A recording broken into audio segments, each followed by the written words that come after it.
we've got a little bit of time to kill here. This is a great opportunity to ask questions, start a discussion. The floor is yours. Any questions? We need to create SWIPs for our facilities, and if we're considering doing it in-house ourselves, does any portion of the SWIP under the permit requirements need to be engineered or stamped by an engineer, such as the facilities plan, layout? Your SWIP is not required to be stamped by a PE. It is required to be signed by the executive office or highest ranked official or their designee. So no, it does not need to be PE stamped. I would say that if you planned on building any of those kind of post-construction control measures like the infiltration basins like you saw or the water quality swale, those obviously would need some engineering help to design those. But if you're just looking at the facility, writing your SWIP with an as-is conditions, no, do not need to be PE. Yes. Just to add to the SWIP, CMR SWC has a really good template that steps you through the whole process. So you can get that from their website. It makes it really easy to do a site-specific SWIP. It's something we've talked about at the regional level with Central Mass when it comes to screening. So one thing we talked about is sort of today seemed like more of a focused, like a micro level screening. You can think about your overall tributary as in a way to screen it as sort of a more macro level by doing things such as taking like 5-gallon pails and filling up, taking samples from each from different areas within your tributary basin to a central location and then doing all the testing at that one location, like a parking lot or something like that. I mentioned the sewer dogs earlier. It's another potential for screening for E. coli to check for illicit connections.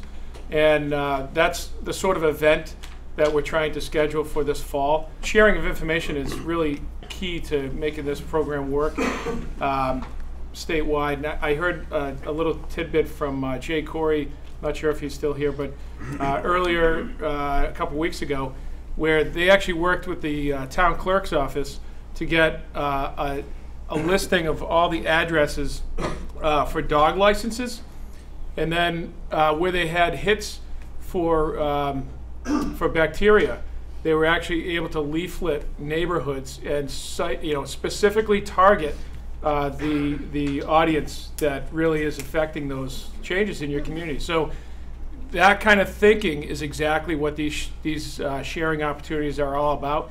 And as we ratchet down or just go out and start doing this stuff, sharing those ideas, I think, are going to really help make each community and their program become that much more robust. This permit also, though, it's not just bacteria. You have to, for it to be a potential illicit, it needs to have 3 things. It needs to have ammonia over 0.5 milligrams per liter and surfactants over 0.25 milligrams per liter. So if you do just get, a hit for just bacteria and then the other 2 are non-detects, that's not something that ends up in your problem outfall list. That you may want to do more investigations on your own as a town just to know why you have an elevated level of bacteria, but it's not considered a potential illicit connection at that point. It's an important distinction. What are your biggest concerns about this new permit? Cost. Cost? Okay. I can tell you what I said back then to folks with cost. There's a couple of things. I know communities that have looked at stormwater utilities because they had a lot of state and government-owned property that were tax exempt, but these properties aren't exempt from having to pay utility fees. So it's a way of finding another funding source. Other creative funding sources that I've talked to communities about include your Chapter 90 money. If you're doing a roadway project and you want to incorporate some drainage, now drainage is now stormwater management. So work with your Mass DOT agency to see if that particular district would support some of these drainage improvements as part of your Chapter 90. The other component is state revolving fund. If you make your major stormwater project part of a larger program, whether it's an integrated management plan, whether it's a watershed management plan, if you're from a community that needs to look at your waters holistically, be it water, wastewater, stormwater, which is always a good idea to look at it that way, That has now reached high on the list of EPA and Mass DEP to fund those types of projects. And those types of projects now can identify for you what your capital needs are moving forward, so you're better prepared to go after grant assistance. So yes, funding is a challenge, but I think it's a challenge that when we think creatively, we might be able to find some tools out there to give you some of that assistance. Some communities are not currently either have a waiver or are not currently required, but yet when you read some of that paperwork, it says that that doesn't mean you still don't have to meet stormwater guidelines and regulations. What does that actually mean? Okay. So you mentioned waivers. So the communities that are eligible for an exemption or waiver are those where that regulated area hits a population of 1,000 people or less. You're allowed to not meet certain standards if the site conditions preclude you from doing it. We talked a little bit about groundwater, poor soils, ledge, things like that. You can work with DEP to not meet those standards if you're absolutely precluded to. You have to show options and things like that, but there's ways around that if the site precludes you from doing it. It's very rare that you'll get like a carte blanche. You don't have to do this, but you know, groundwater recharge is one that if you have really poor soils, really high groundwater, you just can't do it. And they've waived that before. And that's probably the most waived would be the recharge. But that's on a site. That's a site by site basis, yeah. On a project by project basis, not a global basis. How do you all feel about whether your regulated community is ready for the next permit? Recognizing that the first thing you do when you fill out your elected official, your CEO, whomever is responsible for signing that notice of intent, they're attesting to the fact that you are in compliance with your current permit, which means that you've kept up on your mapping of outfalls, you've kept up on your inspections. Are you all comfortable that your communities are in compliance with what they already had to do, never mind moving forward with the new? I'm from Concord. We've taken it so far that our whole 8th grade class spends the month of May learning stormwater. Then we have a public works week in, I believe it was June 2nd this year.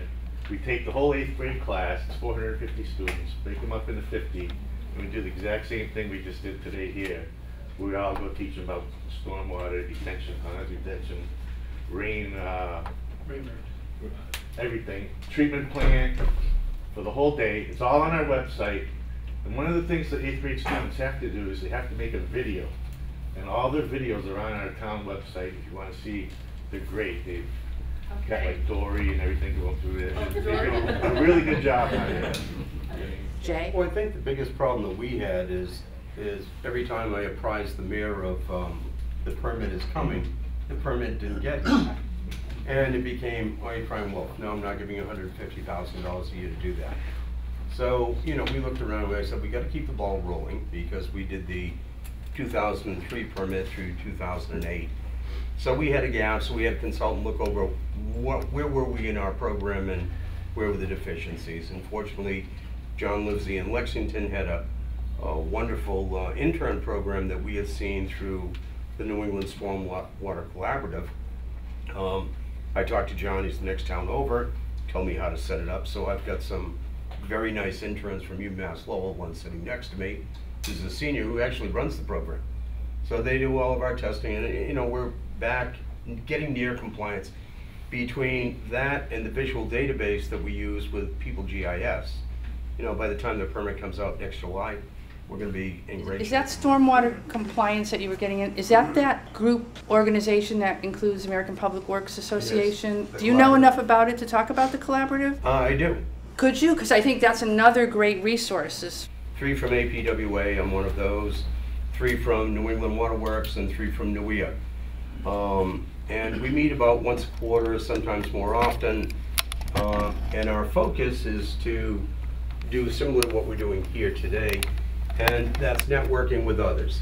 What are other people doing? We give, every year that we have the Stormy Awards, which are given to small communities, large regional planning agencies, some larger cities, based on what they're doing for meeting their, not only stormwater management, but source water protection, low impact developments, a whole gamut of things that are of interest, not just to the MS4 permit, but all facets of drainage. And it's pretty interesting. We have a website. Again, we do the Storming Awards. We're trying to grow it. It's got more traction now, and every year it gets better and better. At some point in time, we expect to have a repository where you can actually go and see some things similar to what Central Mass is doing, what you're doing. So it's an interesting group. I'm on the Board of Selectmen, and our town has, we don't have commercial businesses to support anything, so I was 23 years on the planning board, and I just came on the Board of Selectmen, so I'm challenging this. We've got to get it going in our town. Okay, so here's a select board person who actually heard what it's all about, and she's going to go back and say, this is important. Yeah, this is, you know, so that's cool. I'm glad we have a select board person here. So I'm just getting into the stormwater regulations, and I oversee a lot of the new site developments that go on in town, so just get an idea of what I need to look for, make sure our engineers, consultants that are building these developments are following the stormwater regulations we're going to impose on them for the future. My community decided to have a commission to help them figure out how to comply with MS4, and they don't have any money to upgrade anything. And the last data I saw for mapping of our outfalls was in 2007. Okay. Yeah, Yeah, and the rest of the information resides somewhere probably in a milk crate. Okay. So, trying to help my town out, it's helpful to have Okay. additional information. You all should have this. This is the permit. Okay, in its entirety, all of the appendices and whatnot. The answer is likely in here. The town still thinks it's the DPW's job, and so the Yes. money they allocate to the DPW, that's all they allocate, and they say, handle stormwater. And Right. so, while it's true that there's not a lot of money, Yeah. and that they're required to do it, they said they've put it on the DPW director over and over to When get that, done. you know, when that Yeah. consent order and others come in, it's not to the DPW director. So that if it can be reinforced with the select board, it comes to you.